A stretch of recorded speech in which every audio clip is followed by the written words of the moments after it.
ನೋಡ್ತಾ ಇದ್ದೀರಾ CBT Kannada TV. ಕೊಲೆ ಕೇಸ್ನಲ್ಲಿ ನಟ ದರ್ಶನ್ ಭಾಗಿ. ನಟ ದರ್ಶನ್ ವಿರುದ್ಧ ಸಿಡಿದೆದ್ದ ರೈತರು. ಮಂಡ್ಯದಲ್ಲಿ ರೈತರ ಪ್ರತಿಭಟನೆ. ದರ್ಶನ್ ಸೇರಿ ಎಲ್ಲ ಆರೋಪಿಗೆ ಗಲ್ಲು ಶಿಕ್ಷೆ ವಿಧಿಸಲು ಆಗ್ರಹ. ಮಂಡ್ಯದ ಸಂಜಯ್ ವೃತ್ತದಿಂದ ವಿಶ್ವೇಶ್ವರಯ್ಯ ಪ್ರತಿಮೆವರೆಗೆ ಪ್ರತಿಭಟನೆ. ಕರ್ನಾಟಕ ರಾಜ್ಯ ರೈತ ಸಂಘದಿಂದ ಪ್ರೊಟೆಸ್ಟ್.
ಸರ್, ಇವತ್ತು ಪ್ರತಿಭಟನೆ ಇಡೀ ದೇಶಕ್ಕೆ ಗೊತ್ತಿರುವಂಥ ವಿಚಾರ. ಜೂನ್ 8ನೇ ತಾರೀಕು ಚಿತ್ರದುರ್ಗದಿಂದ ಮಲ್ಲಿಕಾರ್ಜುನ ಸ್ವಾಮಿ ಅವ್ರನ್ನ ರೇಣುಕಾ ಸ್ವಾಮಿ ಅವ್ರನ್ನ ದರ್ಶನ್ ಗುಂಡಾಗಳು ದರ್ಶನ್ ಮೇರೆಗೆ ಫೋನ್ ಟ್ರ್ಯಾಪ್ ಮುಖಾಂತರ ಹೆಣ್ಮಕ್ಳ ಕೈಲಿ ಫೋನ್ ಮಾಡಿಸಿ ಕರ್ಕೊಂಡು ಬಂದು 8ನೇ ತಾರೀಕು ಕರ್ಕೊಬಂದು 10ನೇ ತಾರೀಕು ಪಟ್ಟಣಗೇರಿ ಜಯಣ್ಣ ಅನ್ನೋರ ಪಾರ್ಕಿಂಗ್ ಶೆಡ್ನಲ್ಲಿ ಅಮಾನುಷ್ಯ ಕೃತ್ಯವೆಸಗಿ ಸ್ಟಾರ್ಟಿಂಗ್ ದರ್ಶನ್ನೇ ಪೂಜೆ ಮಾಡಿರೋದು. ಕಪಾಳ ಕೊಡೋದು, ಸಿಗರೇಟಲ್ಲಿ ಸುಟ್ಟು, ಬೆಲ್ಟ್ ಬಿಚ್ಕೊಂಡು ಕೊಟ್ಟು ಹೊಡೆದು ಪರಮಾಂಗ ಕೊಟ್ಟು ಇವತ್ತು ನಾವೇನು 6.5 ಕೋಟಿ ಜನತೆ ಇವನ್ನ ಚಾಲೆಂಜಿಂಗ್ ಸ್ಟಾರ್ ಅಂತೇಳಿ ಬೆಳೆಸಿದ್ವಿ. ನಮ್ಮ ಭಿಕ್ಷೆಯಿಂದ ಇವನ್ನ 6.5 ಕೋಟಿ ಕನ್ನಡದ ಜನತೆ ನಾವು ಹೋಗಿ ಸಿನಿಮಾ ನೋಡಿ ನಾವು ಕೊಟ್ಟಂಥ ಭಿಕ್ಷೆಯಲ್ಲಿ ಇವನೇನು ಹೀರೋ ಅಂತ ಮಾಡಿದ್ದು. ಇವತ್ತು ನಾನು ಹೀರೋ ಅಲ್ಲ, ನಾನು ಖಳನಾಯಕ ಅಂತೇಳಿ ಇವತ್ತು ಸಾಬೀತುಪಡಿಸ್ಕೊಂಡವ್ರೆ. ಇಡೀ ರಾಜ್ಯ ಅಲ್ಲ, ಇಡೀ ದೇಶದಿಂದ, ಇಂಟರ್ನ್ಯಾಷನಲ್ ದೇಶದಿಂದ ಇವನಿಗೆ ಬ್ಯಾಡ್ ಒಪಿನಿಯನ್ ಬಂದಿದೆ. ಜೊತೆಗೆ ನಾವು ಯಾಕೆ ಇವತ್ತು ಮಂಡ್ಯ ಜಿಲ್ಲೆಯಲ್ಲಿ ರಾಜ್ಯದ 31 ಜಿಲ್ಲೆಯಲ್ಲಿ ದಾವಣಗೆರೆ ಚಿತ್ರದುರ್ಗದಲ್ಲಿ ಮಾಡಿದ್ದಾರೆ, ಸಪ್ತ ಜಿಲ್ಲೆಯವರು ಮಾಡಿದ್ದಾರೆ. ಆದರೆ ಯಾಕೆ ನಾವು ನಮ್ಮ ಜಿಲ್ಲೆಯಲ್ಲಿ ಚಾಲನೆ ಕೊಡ್ತಾ ಇದ್ದೀವಿ ಅಂತಂದರೆ, ಇಲ್ಲಿ ಕೆಲವು ರಾಜಕಾರಣಿಗಳು ಇವನೊಬ್ಬ ಕೊಲೆಗಡನ ಕರ್ಕೊಬಂದು ಕ್ಯಾನ್ವಾಸ್ ಮಾಡಿಸಿ ಇಲ್ಲ ಯುವಕರುಗಳಿಗೆ ಮಂಕುಬೂದಿ ಹಚ್ಚಿ ಇವನು ದುಷ್ಟತನ ಎಲ್ಲರಿಗೂ ಪರಿಚಯ ಮಾಡಿಕೊಡ್ತಿದ್ದ. ಈಗಾಗಲೇ ತಮಗೆಲ್ಲ ಗೊತ್ತಿದೆ ಇವನು ಅಂತ. ಇದೊಂದೇ ಫಸ್ಟ್ FIR ಅಲ್ಲ, ಇವ್ರಿಗೆ 10 FIRಗಳಾಗಿದೆ. ಯಾವಾಗ ಒಬ್ಬ ರೈತನ ಮಗನಿಗೆ ಯಾರೊಬ್ಬ ರೈತನ ಮಗನಿಗೆ ಒಬ್ಬ ಸಣ್ಣ ಪಬ್ಲಿಕ್ಗೆ ಒಂದು FIR ಆದರೆ ಪೊಲೀಸ್ ಸ್ಟೇಷನ್ಗಳಲ್ಲಿ ರೌಡಿ ಶೀಟ್ ತೆಗಿತಾರೆ. ಇವ್ರಿಗೆ 10 ಹಲವಾರು ಪ್ರಕರಣಗಳಾದ್ರೂ ಇನ್ನು ಯಾಕೆ ರೌಡಿ ಶೀಟ್ ಓಪನ್ ಮಾಡಿಲ್ಲ? ಇವರಿಂದ ಯಾರವ್ರೆ ಯಾವ ಕಾರಣದ ಕೈಗಳು ಕೆಲಸ ಮಾಡ್ತಾ ಇದ್ದೆ? ಇಲ್ಲಿ ತನಕ ಯಾಕೆ ರಾಜ್ಯ ಸರ್ಕಾರ ಮತ್ತು ಕೇಂದ್ರ ಸರ್ಕಾರ ಇವ್ರ ಮೇಲೆ ಸ್ಟೆಪ್ ತಗೊಳ್ಳಿಲ್ಲ? ಒಂದಲ್ಲ 10 ಬಾರಿ FIR ಆಗಿದೆ ಇದು ಸೇರಿ. ಈಗ ಮೊನ್ನೆ ಅರಣ್ಯಕ್ಕೆ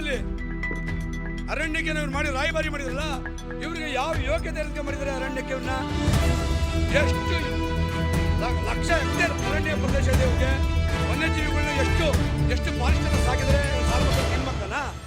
ಇವನಿಗೆ ವನ್ಯಜೀವಿ ಅರಣ್ಯಕ್ಕೆ ರಾಯಭಾರ ಮಾಡಿದಕ್ಕೆ ಪ್ರಭಾವಿ ಸಚಿವರು ಅಥವಾ ರಕ್ಷಣಾ ಸರ್ ಇವ್ರಿಗೆ ಈ ದರ್ಶನ್ಗೆ ಯಾವ ಪ್ರಭಾವಿಗಳೆಲ್ಲ ಇನ್ನೆರಡು ದಿನದಲ್ಲಿ ಏನಾಗುತ್ತೆ ನೋಡ್ಕೊಂಡು CBIಗೆ ಮೋದಿಯವ್ರನ್ನ ಮತ್ತೆ ಕೇಂದ್ರದ ಗೃಹ ಮಂತ್ರಿಗಳನ್ನ ಭೇಟಿ ಮಾಡಿ CBI ತನಿಖೆ ಹಾಕಬೇಕು. ಇಲ್ಲಿ ನಾವು ಈಗ ಪರಮೇಶ್ವರ್ ಹೇಳಿದ್ದಾರೆ, ದರ್ಶನ್ಗೂ ಒಂದೇ FIR, ಪರಮೇಶ್ವರ್ಗೂ ಒಂದೇ FIR, ಎಲ್ಲರಿಗೂ ಒಂದೇ ಕಾನೂನು ಅಂತ ಹೇಳಿದ್ದಾರೆ. ಮತ್ತು ಇಲ್ಲಿ ಗಂಟನು ರಾಜ್ಯ ಸರ್ಕಾರ ಕ್ರಮ ನಡೀತಾ ಇದೆ. ಕೂಡಲೇ ಇದಕ್ಕೇನಾರ ಕೂಡಲೇ ಸ್ಟೆಪ್ ತಗೊಂಡು ಇವ್ರಿಗೆ ರೌಡಿ ಶೀಟ್ ಓಪನ್ ಮಾಡಿ, ಈಗ ಅವ್ರ ಜೊತೆ ಕೊಲೆ ಮಾಡೋರಲ್ಲ ಕೊಲೆಗಡಕರು ಯಾರವರು, ರೋಡಲ್ಲಿ ಅಮಾಯಕರನ್ನ ಲೋನ್ ಕಟ್ತಾರೆ ಬರುವಂತರನ್ನ ಹಿಡ್ಕೊಂಡು ಅಡ್ಡ ಹಾಕೊಂಡು ಯಾರಿಗೆ ಹಾಕೊಂಡು ಅವ್ರು ಕಿತ್ಕೊಟ್ಬಿಟ್ಟಂತ ಗಾಡಿಲಿ 15,000 20,000 ಕಮಿಷನ್ ತಗೊಂಡು 20,000 15,000 ಕಮಿಷನ್ ತಗೊಂಡು ರೌಡಿಗಳನ್ನ ಬಿಟ್ಟು ಈಗ ಜಯಣ್ಣ ಶೆಡ್ಡಲ್ಲಿ ಯಾರು ಸಮಾಜ ಸೇವಕರು ಹೊಡೆದಿಲ್ಲ ಇವ್ರನ್ನ ರೌಡಿ ಶೀಟ್ಗಳೇ ಹೊಡೆದಿರೋದು. ರೋಡಲ್ಲಿ ಸಿಗ್ನಲ್ಗಳಲ್ಲಿ ಹಾಸ್ಪಿಟ್ಲಿಗೆ ಹೋಗೋಂಥವ್ರನ್ನ ಬಡವರು ಅಂತವ್ರನ್ನ ಲೋನ್ ಕಟ್ಟಿರೋರನ್ನ ಹಿಡ್ಕೊಂಡು ಹೊಡೆದು ಕಿತ್ಕೊಂಡು ಹಾಕ್ತಾರಲ್ಲ ಇವರೇ ಮಾಡಿದ್ದು. ಸರ್ ನಮ್ಮ ಬೇಡಿಕೆ ಇಲ್ಲ sir, Darshan and Pavithra Gowda and ಟೀಮ್ಗೆ ಗಲ್ಲು ಶಿಕ್ಷೆ ಆಗಬೇಕು. ಈ ದೇಶದಲ್ಲಿ ಒಂದು ಮಾದರಿ ಕಾನೂನನ್ನ ತರಬೇಕು.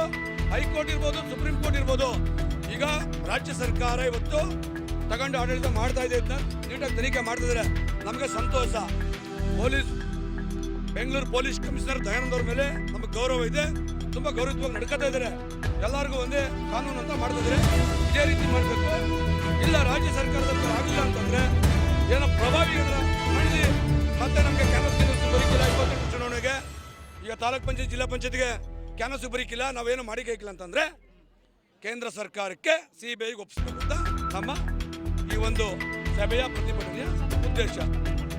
ಸರ್, ದರ್ಶನ್ ಕ್ಯಾನ್ವಾಸ್ಗೆ ಬಂದರೆ ಈ ರಾಜ್ಯದ ಜನ ಯಾವ್ಯಾವ ಜಿಲ್ಲೆ ಕ್ಯಾನ್ವಾಸ್ಗೆ ಬರ್ತಾರೆ, ಯಾವ್ಯಾವ ತಾಲೂಕು ಕ್ಯಾನ್ವಾಸ್ ಬರ್ತಾರೆ, ಆ ತಾಲೂಕು ಜಿಲ್ಲೆಯಲ್ಲಿ ಪಾಠ ಕಲಿಸೋದಕ್ಕೆ ಈಗಾಗಲೇ ಯಾವಾಗ ದರ್ಶನ್ ಹತ್ತು ಸಿಗಾಕೊಂಡು ಬಾಯ್ಬಿಟ್ರು ಆವತ್ತಿನಿಂದ ರಾಜ್ಯದಲ್ಲಿ ರಾಷ್ಟ್ರದಲ್ಲಿ ಶಿಕ್ಷಣ ಸ್ಟಾರ್ಟ್ ಆಗಿದೆ. ಎಲ್ಲಿ ಬರ್ತಾರೆ ಏನು ಪಾಠ ಕಲಿಸೋದಕ್ಕೆ?